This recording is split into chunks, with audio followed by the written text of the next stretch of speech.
जय श्री कृष्णा। राधे राधे। प्रिय भक्तों, स्वागत है आपका आपके अपने चैनल कृष्णा संस्कार में। आज हम आपके लिए लाए हैं देव उठनी एकादशी व्रत कथा। हिंदू धर्म में एकादशी का विशेष महत्व माना गया है। विशेष रूप से देव उठनी एकादशी का दिन अत्यंत शुभ और पुण्यदायी माना जाता है। हर साल कार्तिक माह के शुक्ल पक्ष की एकादशी की तिथि को देव उठनी एकादशी का व्रत रखा जाता है। मान्यता है कि इस दिन भगवान श्री हरि विष्णु 4 महीने की योग निद्रा से जागते हैं तथा सृष्टि का संचालन कार्य पुनः आरंभ करते हैं। तो आइए सुनते हैं देवोत्थानी एकादशी की संपूर्ण व्रत कथा।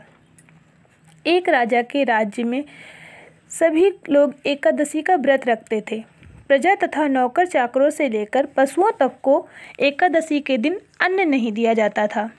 एक दिन किसी दूसरे राज्य का एक व्यक्ति राजा के पास आकर बोला, महाराज कृपा करके मुझे नौकरी पर रख लें। तब राजा ने उसके सामने एक शर्त रखी कि ठीक है, रख लेंगे, किंतु रोज़ तो तुम्हें खाने को सब कुछ मिलेगा, पर एकादशी को अन्न नहीं मिलेगा। उस समय तो व्यक्ति ने हाँ कर ली, पर एकादशी के दिन जब उसे फलाहार का सामान दिया गया तो वह राजा के सामने जाकर गिड़गिड़ाने लगा, महाराज इससे मेरा पेट नहीं भरेगा, मैं भूखा ही मर जाऊंगा, मुझे अन्न दे दो। राजा ने शर्त की बात याद दिलाई, पर वह अन्न छोड़ने को राजी नहीं हुआ। तब राजा ने उसे आटा, दाल, चावल आदि दे दिया।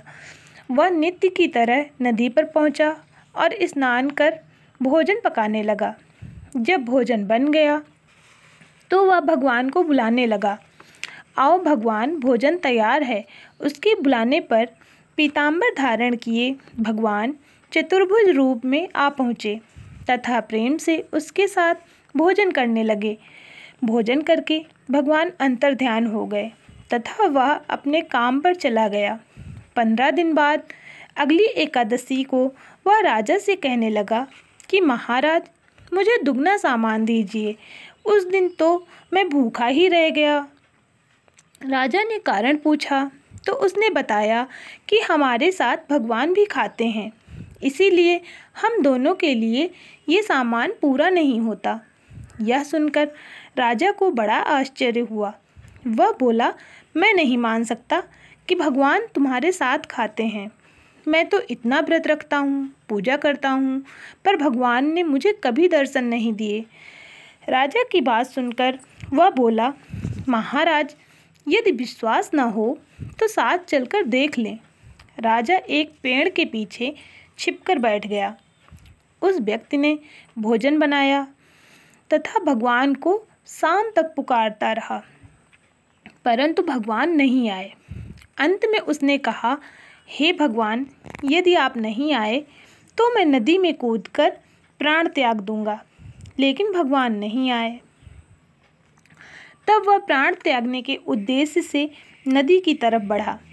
प्राण त्यागने का उसका दृढ़ इरादा जानकर शीघ्र ही भगवान ने प्रकट होकर उसे रोक लिया और साथ बैठकर भोजन करने लगे।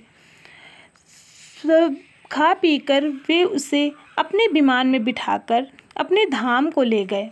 यह देख राजा ने सोचा कि व्रत उपवास से तब तक कोई फायदा नहीं होता जब तक मन शुद्ध ना हो।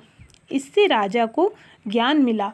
वह भी मन से व्रत उपवास करने लगा और अंत में स्वर्ग को प्राप्त हुआ।